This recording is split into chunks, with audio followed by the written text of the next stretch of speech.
Manor Farm is a miserable place to live. Mr. Jones, the farmer, overworks his animals, extracts every drop of milk, steals every egg, and gives nothing back.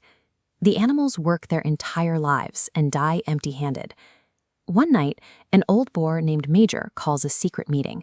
He presents an intoxicating idea. Man is the only creature that consumes without producing. Remove the human ruling class, he argues, and the root cause of hunger vanishes forever. The pigs turn this into a system called animalism. They teach the starving farm a rousing anthem called Beasts of England, painting a picture of a utopian future where animals are finally free from human oppression. When you work your entire life and own nothing, radical solutions start making perfect sense. The desperation of the farm makes it a powder keg, waiting for a spark. That spark arrives on a June day when Jones simply forgets to feed them. The hunger breaks their patience. They swarm the food store, and when the farm hands bring out the whips, the animals snap, chasing the humans off the property entirely. They burn the whips and chains. They rename the property Animal Farm and paint the 7 commandments of animalism on the barn wall. For a brief moment, they experience the pure joy of self-determination. But on the very first day, 5 buckets of fresh milk quietly disappear. A pig named Napoleon steps in to say it will be handled. Soon, another pig, Squealer, explains the pigs need the milk to power their brains. The animals accept the excuse. Kicking out an oppressor is the easy part. The real danger is the power vacuum left behind. The moment the old authority vanishes, ambitious opportunists immediately step in to claim the empty seat. While a pig named Snowball organizes reading classes and egg committees for the public, Napoleon takes a different approach.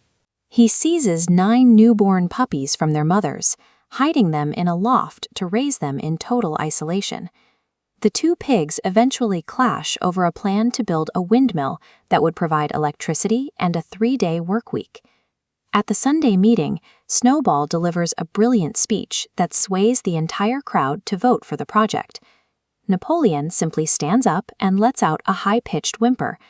Those 9 isolated puppies, now massive, savage dogs, burst into the barn. They chase Snowball off the farm entirely. Napoleon then announces the end of all public voting.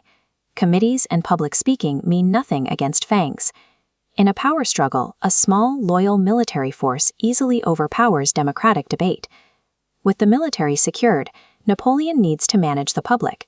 He uses Squealer as his spin doctor to justify why the pigs suddenly need to sleep in the farmhouse beds and drink the farmer's whiskey.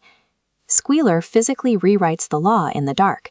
The original commandment, "No animal shall sleep in a bed," is altered to read, "No animal shall sleep in a bed with sheets," legalizing the pigs' growing comfort.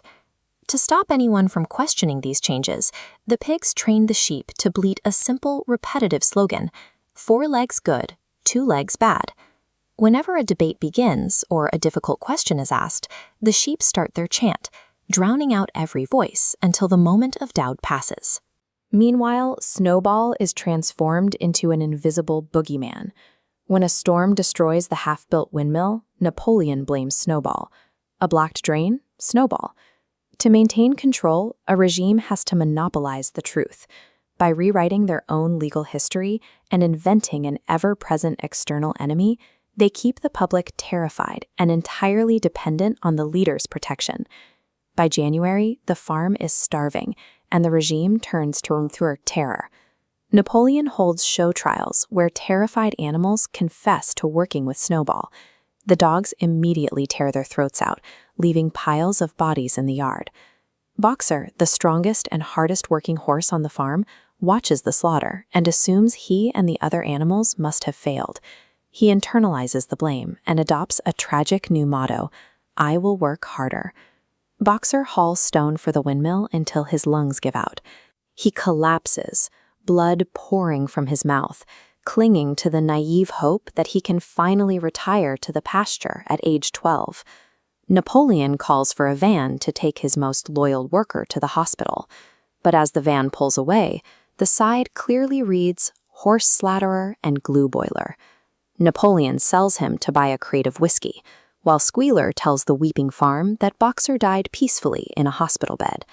Totalitarian regimes eventually devour their most devoted weavers. They do not view the working class as citizens to protect, but as raw materials to be consumed and discarded when their utility runs out. Years pass. The animals who remember the original rebellion die off. Then, one day, the pigs walk out of the farmhouse on their hind legs, carrying whips in their trotters. The original 7 commandments painted on the barn wall are systematically erased. The rules disappear one by one, until only the last remains. That remaining sentence morphs into a stark, contradictory paradox. All animals are equal, but some animals are more equal than others. The animals peer through the farmhouse window, watching the pigs drink and play cards with the human farmers. They look from pig to man, and man to pig. It is impossible to say which is which. The revolution simply replaced one set of masters with an identical ruling class. Published in 1945, Animal Farm directly mirrors the Russian Revolution. Napoleon the pig is an explicit stand-in for Joseph Stalin, mapping how he hijacked a workers' uprising to build his own dictatorship. George Orwell's fable maps the architecture of power.